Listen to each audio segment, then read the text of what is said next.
I am the Tofu Golem. Please enjoy the video. You start by setting up a dedicated stereo bus and calling it glue. Route the main groups, drums, bass, keys, backing vocals, so you can compress them together.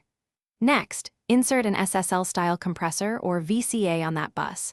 Choose a modest ratio, like 2:1:4, 1, and lower the threshold until you see 2 to 6 dB of gain reduction during loud sections. Once done, leave makeup off for now, and listen to how the bus changes dynamics immediately. Now refine attack and release so the glue feels natural.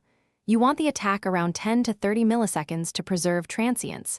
Faster attacks clamp peaks but can dull punch.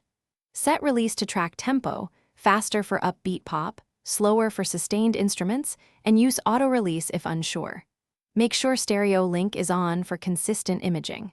Once you're satisfied, toggle bypass and /B the bus against the uncompressed mix to hear what the glue adds, and finish by matching overall level.